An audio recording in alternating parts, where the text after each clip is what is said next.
And so, she's like, why do you keep on doing this? I'm like, well, I was like, baby, because not everybody has a you, right? You're like, you have so much belief in me. And that's allowed me to borrow belief from you when I don't believe in myself. And that's the reason why we are where we're at, right? I mean, the grace of God as well, but it's really a huge reason of why we're where we're at. So I want those people.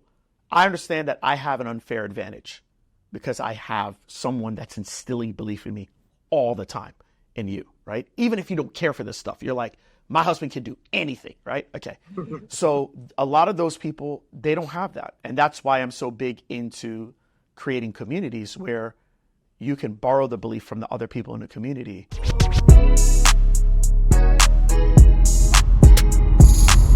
This is Secrets for Success. Welcome to the Secrets for Success podcast. I'm your host, Greg Todd. Thank you as always for joining me. Okay, guys, I have very, very special guests on. First of all, I want to give a shout out to Jake Edling because he's the one that hooked us up. He's been telling me about these people for months. He's like, Greg, you got to meet Josh and Ashlee. Got to meet. And every single day he comes into the office, he talks about these people. And I was like, bro, just bring them on my podcast. So anyways, we've gotten to talk a little bit off camera. Over the last couple of days, I've been researching them a bit, and they are pretty darn incredible. So Josh and Ashlee Latimer, I want to welcome you to the Secrets for Success podcast. What's up, Greg? Thank you for having us. Tell our friend Jake we said we love him, and it's awesome for the opportunity. Thank you. Awesome. So why don't you guys tell me a little bit about your story, kind of who you got here. Why don't you tell us who you helped first and what your main passion is, and then let's kind of get into your story of how things have kind of come to be. Okay, want me to go? Yeah. All right, we help a lot of local business owners, really anybody fighting the good fight. If you're doing, less than $3 million in revenue and you have a family and you're an entrepreneur of any kind, local service company, service provider, we help people make a lot more money by changing the way they think and without burning their family to the ground in the process on accident. We were so poor. We were so poor that poor people felt sorry for us. For a really long time. So we got started with a local business, but the problem is when we started making money, we almost burned our marriage to the ground and our kids' relationships and things like that. So we're big on systems and thinking asymmetrically and, how can you have your cake and eat it too? Those are the things that we're interested in, and those are the people that we help. Wow. So Josh and Ashlee, I have to say this. I get this question quite a bit from people, and they feel like it's either or. It is, I can build a business, I can be present with my kids. I can build a business. I can focus on my marriage. It's always either or. So what would you say to that? And how were you able to basically turn that around? Because you were saying that that wasn't necessarily the case for you guys. You were building a business, but the marriage or the family was falling apart. So can you extrapolate on that a little bit more? Just quit. Give up. No, I mean, the really simple answer is it's integration, not separation. We view family stuff as a bucket and work stuff as a bucket. We don't do that anymore. So we've integrated stuff. Our kids are entrepreneurs. They're around the office. My son Tucker's at the studio today because it's Tucker Tuesday. So he goes to work with dad. He's sitting in meetings. We have software meetings and all kinds of things happening. And you can integrate. We do know that with any business, there's seasons, right? Yes. Or what are the two seasons that you... Hustle and grind season and rest and restore season. And you have to have both. And you have to cast clear vision to your family and be a great communicator of what season we're in. Try to estimate how long we're going to be there and then crush it. And then, produce some wins for your family as well. Yeah, I think too, like entrepreneurs live in the future, and I've only known you, Greg, for a few minutes, but I already can tell you're a visionary personality type, so you can you can see things before it exists, right? And then you get obsessed with it, and then you work really hard, and what happens is your family doesn't live in the future. They live right now. And so we have to come back out of the clouds and share wins as we go, even little wins, integrate them into the story, cast some sort of expectation as to how hard it's going to be and how long it's going to be, but integrate them, right? It's really interesting to me to watch an entrepreneur win in business and lose at home, because the reason a family is successful is actually the same exact reasons that a company's successful. You have people and you have systems. You have like a mission statement and core values over here. Well, you should have them here. Your business has a logo. Why doesn't your family have a logo? I don't know. Like, what does it mean to be a Todd? What does it mean to be a member of your company, right? So it's this communication cadence, it's systems, it's doing hard things, and it's getting excited and sharing the wins. And when you don't separate anymore, it works. So can I ask you guys a question? If this is too personal, then just tell me it's off limits. How does it work in your marriage? Like, are you both visionaries, or are you the visionary, Josh, and Ashlee is kind of like the integrated person, like, okay, like I get it. Like, I'm just thinking of myself and my wife. I am the total entrepreneur. My wife is totally anti-entrepreneur. We've been married 23 years. Okay. So like, we're good. Right. But there's had to be so much communication because she can't see the things that I can see. And then she has to also keep me like pulled back into the present when I'm home. Like, how does that work with you guys? Are you both like that, or yeah? Go ahead, Ash. My husband is 100% the visionary. Now, I've come alongside of him. I always joke and say I've been an entrepreneur wife for the last 17 years, a supportive entrepreneur wife for the last 15, and an on-fire entrepreneur wife for the last 10, and then an entrepreneur for the last 5. So it's taken me a long time to get alongside of that, but I think clear communication is so huge. My husband used to joke and say, entrepreneurship is like jumping off a cliff and building the plane on the way down, which is terrifying as a wife to hear that, because we're like bungee strapped to this person jumping off the cliff, blindfolded, and we don't know where we're going. Now, I would say that after my husband started winning and getting wins under his belt, it was easier to see where we were going, recasting vision. And so he's done a really great job of like communicating and also like systematizing, like he had said, because we almost got divorced when our son was 3 years old, because his company was winning, but our family wasn't. And so that's when we did an overhaul, and we did hustle and grind season on our family and did a whole rehab. Like, we do have a family logo. We do have a manifesto. My kids have special time. I have date night. Like, we don't miss date night. And so we added some of these things in our life that have helped. Yeah, it's really just systems. It's vision. I personally believe that entrepreneurs are the most important people in the world, number one. Yeah. And that's not talking down to someone else. It's just that all innovation, the risk, the job creation, every dollar in everybody's pocket comes because an entrepreneur sold something to someone somewhere, period. Right. That's how it works. They're like, well, no, the government has money. Well, they get money through taxation of profits because someone took a risk and sold something to someone else. So like the lifeblood, right? And systemizing your family is actually really fun. I mean, who doesn't want their kids to have a 10 out of 10 when it comes to health and joy and intellect and unfair advantage and just change the world, So we have we're weird, and we never originally were going to share these ideas with other people. We're just fixing our own mess. But for example, our kids have probably 50 or 60% of their clothing is custom, and it says phrases and isms. We call it proprietary language. Being a Latimer means that we do hard things. It is not Mount Everest. I am not a victim. There's like these buckets of sayings and slogans and isms, and we print it on shirts and pillows and blankets, and our kids are integrated and around it, right? We have our kids debate each other for fun, and like learn how to communicate and articulate, learn how to sell things. All of them pretty much have had a business or been part of a business. And it's not because I'm trying to make them be an entrepreneur. And it's perfectly acceptable if they go get a regular career. However, I am going to equip them to know how to think like an entrepreneur, right? Know how to problem solve, think out of the box, understand that rules are for other people. They're not for entrepreneurs, just like the story you were telling us about Myron, which you don't have to rehash the story, but rules are for other people. In thinking out of the box, it opens up a world of possibilities. It increases your influence. It increases the impact you can make on the people around you and the people you're called to serve. Wow, that's amazing. This is amazing. I want to dive into this a little bit more. And you said 3 years into your marriage, you guys were on the brink of divorce. For me, it was 4 years into my marriage. It was actually what made me become an entrepreneur. So I'll tell my story and then kind of tell you what I did to stabilize it out. And then I would love to hear some of your story on what you guys did, because I think you guys might have been a different position than me. So for me, I was working for, it was the last company that I worked for as a physical therapist.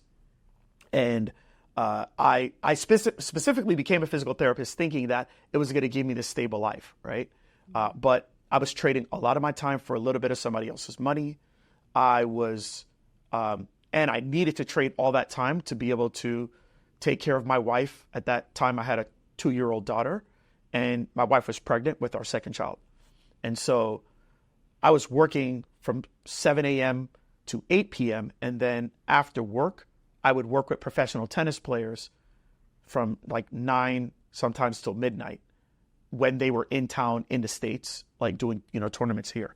So she was frustrated because she's like, you're never here. You're always at work. And it got to the point where it created a massive like fallout. And I just said, okay, I got to ask my boss if I can get 1 day off a week. My boss said no. I said I would work 4 12-hour shifts if you allowed me to do this. He said no. And so I just quit. I had no job, nothing lined up, and she was pregnant. I just quit, just said, I'm leaving. And so even though I had to take out a huge loan in order for me to start my own clinic, our marriage like immediately got better because we actually had hope for a potentially better outcome. And so that was a big thing. For me, it was just making that jump. And it took many years. It took like 10 years for us to get there. But, we basically, I get a full date day every single week. On Thursdays, I have family day on Fridays. I work in the office Monday through Wednesday, and, vacation, all that good stuff and whatnot. But that's what happened for us. I would love to hear your guys' story of you were building the business and then there was the focus taken off the family and what happened, if you don't mind sharing, and then what did you do to like offset that? Well, actually, your story is different than ours, but it's actually the same too. So I think there's a Bible verse that says hope deferred makes the heart grow sick. Mm-hmm. So like when you have hope, impossible things become possible. There's a story you were telling me about a rat in a bucket. What was that? Oh, there's an experiment where this is a kind of a diabolical experiment, but it's true that if you put a rat in a bucket of water, it will live for so many hours and then it will drown and die. However, if you wait until it's about to drown and then you save it for 5 minutes, then put it back in the bucket, it will swim for like 40 more hours. And it's because of hope. There's a possibility of it winning, right, or being saved. Yeah. What was happening for us was I was spending all of my time building a business, and we were poor, but the business was actually starting to work. But my family didn't really understand that it was starting to work. They didn't have hope because they didn't have a clear vision of where we were going, why we were going to make it, and what it would be like when we got there. And so I was over-communicating and building culture at work, and I wasn't bringing that. I was so exhausted when I come home, I wouldn't talk about it. So it felt like this endless loop, an infinity loop, right? And for you, even though you had to go into debt and it was scary, you guys had a shared vision of like what you were doing, why it was worth it. And so there's hope. Yeah. So I think that's a big part of it. Do you have anything to add you can think of? No, I just basically what happened is the business started to work and he came home and I was like, I'm over this. And he was like, wait, what? And so he had this idea to like inject hope into our family. And that's when we started to systemize it. And we have Latimer of the month. We have, at the time we just had 3 boys. Now we have 5 kids, but we have Sawyer Sunday, Maverick Monday, Tucker Tuesday, Judah May Thursday, and Finley Friday, and date night. So he spends quality time, VIP time with our kids to just instill in them hope and cast vision and make their brains smarter. We're not like magical, mythical unicorns. Like it's not perfect or anything. It just worked. It just made sense. And I didn't think of it before. Another thing that's awesome, and maybe you can agree with this, is having a spouse that's on board that becomes a push instead of a pull is rocket fuel. Like It's way easier to make a lot of money when your spouse is clapping and cheering for you and supportive. A lot of people listening to this don't have that right now, and it's very, very hard, very tough spot. If someone's dragging you down, it's tough. I even have former business partners that have spouses that, really just aren't impressed, with anything. Yeah. Basically, we've built and sold 4 companies. We have software. We have a bunch of things. Everything I do is really just trying to impress her, basically. And he's men are simple creatures, right? He's actually getting better at it too. Yeah. That's awesome. I'm sure he is. That's awesome. Oh, okay, here, let me ask you a quick question about the Finley Fridays. This, each of those days, is it just a day that you're honoring a child, or is it like specific things that you're doing, like for that child on that day? So I've got my 4 kids. Well, one is away at university, but are you doing something with them on each of those days? It's an interesting concept. Yeah. When our oldest was 3, I started doing this. Okay. So we've actually been married 22 years as well. I think when she says she was a supportive wife for 17 years, that's because I became an entrepreneur after we were married a while. Okay, gotcha. Okay. I should have known. He was a visionary then. I should have known. But I started when we were 3. But yeah, we'll go for a walk. We'll go to the park. We'll go get some food. We'll go to Walmart and just look at stuff. I took Finley last week, and we went and got breakfast, and then we went to a store and tried to find the most weird thing for sale for no reason. There's not an agenda. It changes every week. I also miss weeks. It doesn't matter. The point is that they get some measure of undivided attention from me. Yeah. I'm not just preaching at them and mentoring them. We're just talking about stuff, Right. We're just observing the world together. And it's really interesting because when they're little, if you lay on the ground and play Legos with your kid for like 30 minutes and you actually go all in and become a dork and a nerd, their whole behavior changes for days. Like the power of a father specifically doing that is unbelievable. And so, being in proximity of your family isn't the same thing as being actually engaged and present with your family, right? And I'm not beating people up or anything like that. I would work 100 hours a week if if it was just left up to me by myself. But yeah, it's been easier to make money, easier to build businesses. It's become something that's become increasingly important to us. And it just turned out to be this weird, unique thing. We launched businesses as a family. We've done lots of projects as a family. If I go speak at events, I bring a kid with me oftentimes. They know how to talk to adults. They know how to interact with people at a younger age, We're big advocates of education, not so much of schooling. I think there's a huge difference between those two things. You guys homeschool your kids? We do. We didn't always, but we do. I do as well. Yeah, we homeschool, and we lived in Costa Rica for a couple of years after one of the businesses we sold, and so they've gotten to see a lot of different things. And part of that's a luxury of some measure of success. And if you don't have that yet, if you're not free yet, you can't just go do that. It's not all lollipops and rose petals, right? You got to get a result. You need to bring home the bacon, fix your offer, learn how to market better, learn the skills, the skill sets and the mindsets you need. But at least if your family has the vision of that and they watch you imperfectly start to do it, it creates momentum just by talking. Yeah, this is fantastic. Gosh, this has been so valuable. So guys, are you hearing this? Those of you who listen to the podcast, there's in the beginning, there is going to be hustle and grind time. There's also going to be, I think you guys said, rest and recovery time and restore time. And we have to understand that there are just seasons for everything. And I think that that's just such a huge thing. Yes, today I can vacation, a couple weeks at a time whenever I want, basically. And, I can have date days and all the other stuff. But in the beginning, that wasn't necessarily the case. And so we have to understand that. And no one's entitled to that just because you went into business. This is hard. It's your responsibility. Okay. But you're working towards something that could eventually yield you a result to where you can go to Costa Rica for 2 years if you wanted to, or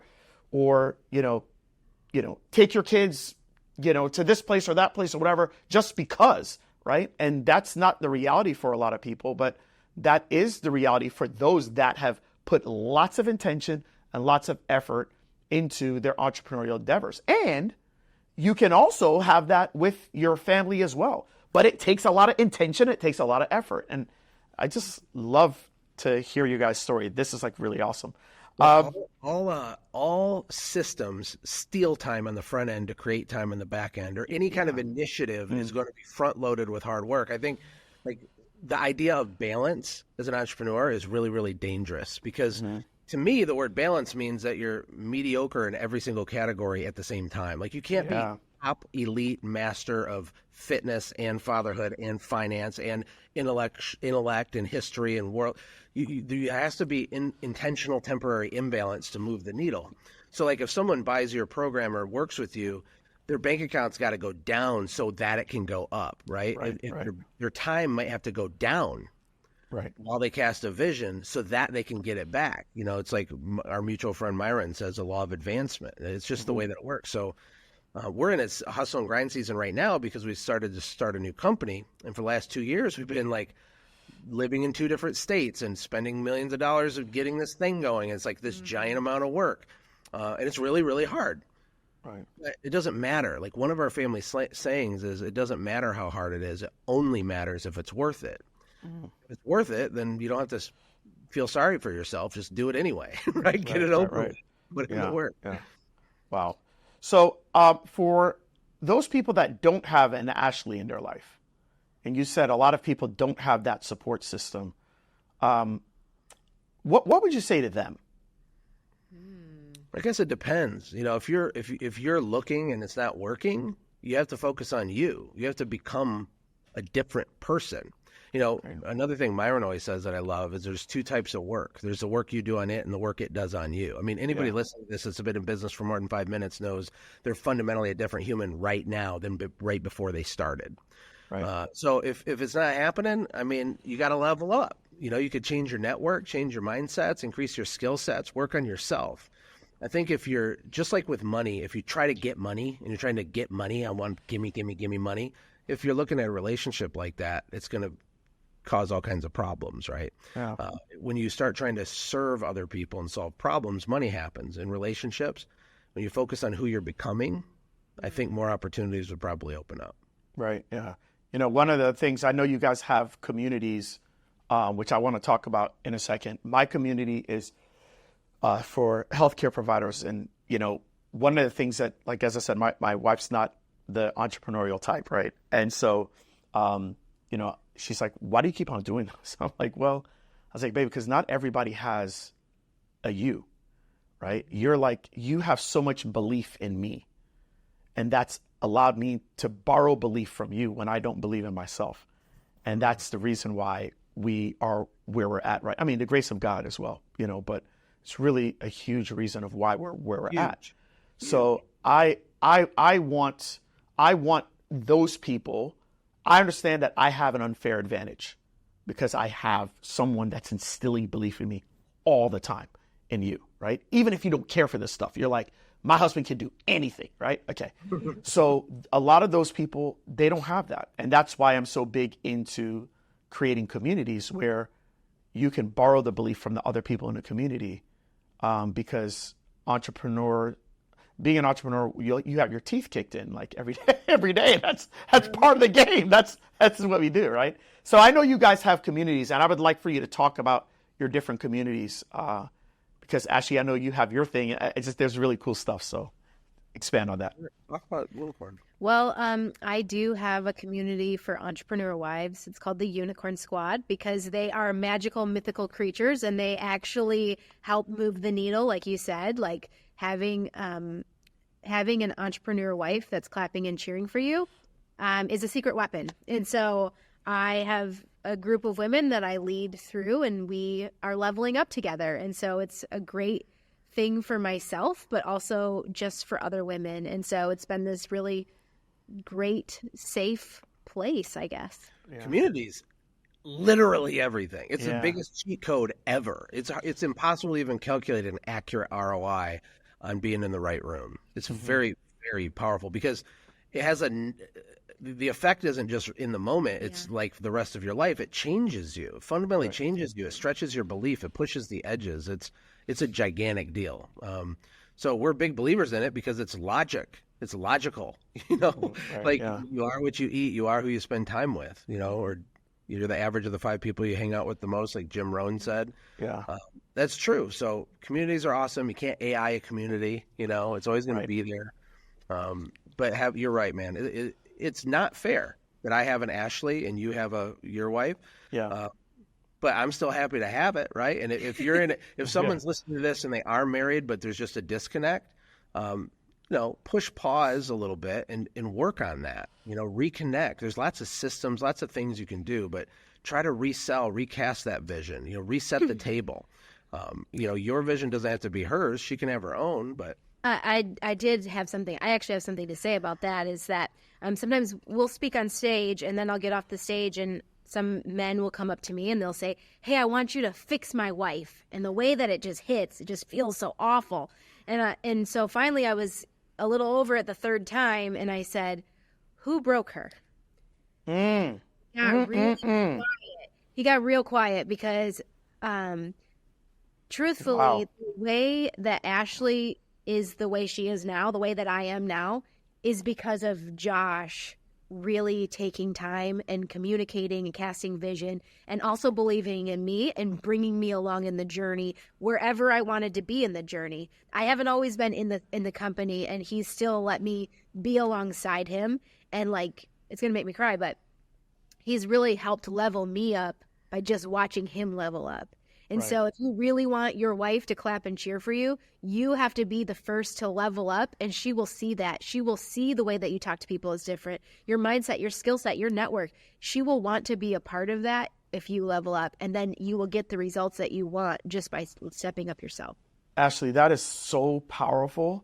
And I have to tell you, even in my marriage, I've noticed that over the last couple of years, I used to, and even I said it in this podcast interview. I was like, "Oh, my wife's not really too much into entrepreneurship," and it is true. But our marriage has gotten so much stronger this year. We actually were just saying it's and I don't want to jinx anything, but we are the strongest we've ever been, and I can say that the biggest change has been that I have been sharing more and more with her. And she feels like she can cheer me on better, right? When I'm sharing with her the struggles or what I'm feeling, or man, I'm feeling low right now, or this, that, or whatever. Or even just I like to make decisions really fast. And I don't like to think about stuff if you're going to buy something for the house or you just buy it. It's fine. Whatever you do is great. But when it comes to even right now, we're getting ready to do an event in 3 weeks. And I'm just telling people at the office, get whatever. I don't care. I just want to be there and just talk to my people and serve my people. But I realize that when I bring my wife into those things, okay, how do you want this to look? How do you want that to look? This, that. She feels so connected. She feels even more connected with me and to me.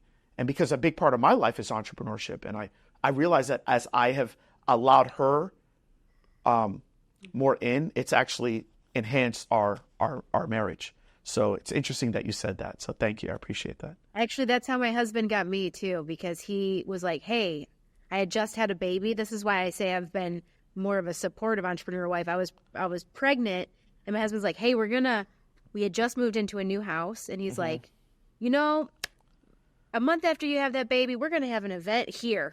And I would need you to help me plan it." And I was like, "Wait, what?" And I wasn't a part of the business, but that was really the stepping stone of me being more and more involved. And here's the truth of the matter for all the entrepreneurs that you talk to is that I started to see how my husband was changing people's lives.